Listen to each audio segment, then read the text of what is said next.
Oh my God, guys, Sandbox has been absolutely pumping out of its you know what recently. Why has this happened? I'm going to be breaking that down. It's not rocket science, but I'm also going to be talking about how this is transitioning as an asset and beginning that transition as we go forward, and what that means and how to learn from it and basically catch moves before they happen with future pumps, you know, all these types of things. Because understanding this thing, and as you go forward and you kind of understand through experience, you'll see patterns and you'll understand what to look for. And you know, by no means I'm not an expert here, okay, but you know, I understand the fundamentals of kind of investing, and I do and I'm getting more experience with crypto specifically as time goes on, and as you know, more things happen that I'm paying attention to, and stuff like that. So I hope you enjoy this video regardless of whether you like Sandbox or not. I don't know why you wouldn't like it, but there we go.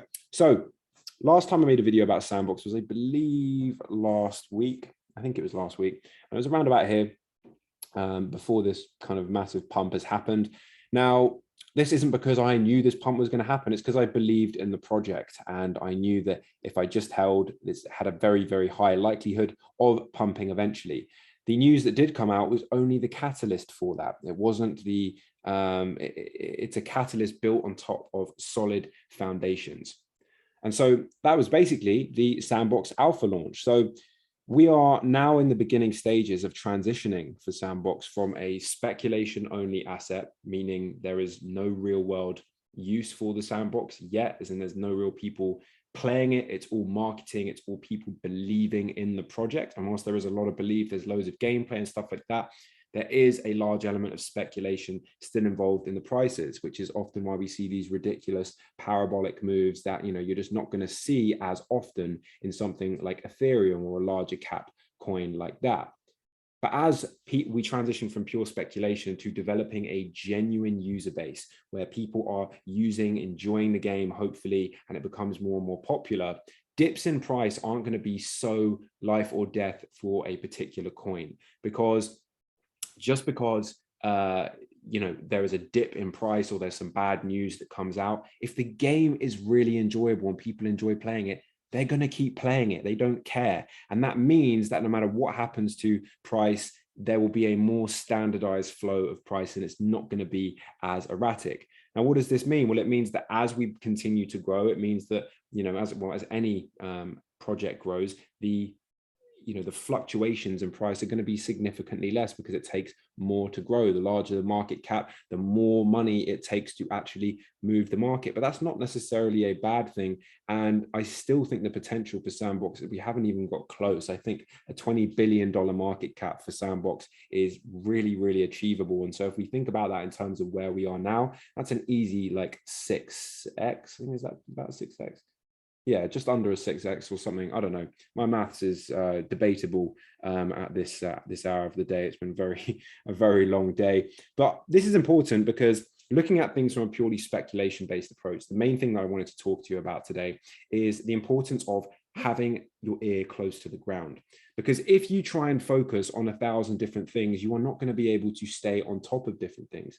Twitter is a great place for getting news early. But for me, if I followed more than 10 projects, especially considering I've got other things I want to do with my day and other things that I enjoy doing, keeping on top of 10, over 10 projects, in fact, I'm going to say 15, is difficult, because a news announcement comes out. It's difficult to keep track of all of them.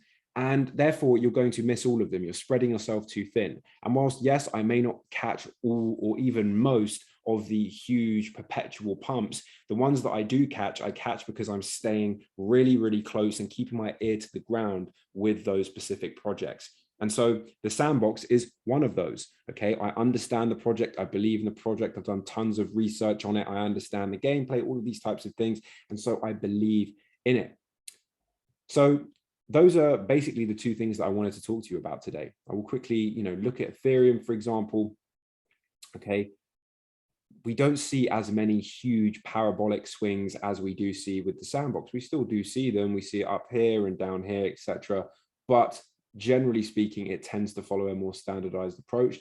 And, I personally don't panic as much when Ethereum dips like it does now, because there are thousands, tens of thousands of apps running on Ethereum. And just because, the price of Ethereum is going down, that isn't going to stop those apps from running and their user bases from using those apps. And there are tons of good apps on the Ethereum network, tons of developers. And so I am just not bothered when it dips. I just see it as an opportunity. And the same thing is going to be true with the Sandbox. The only extra confirmation I want now with the Sandbox is I just want the user adoption to come as quickly as we all hope that it will. Because yes, we've seen loads of gameplay. Yes, it looks great. The opportunity's there. All of the perks are there.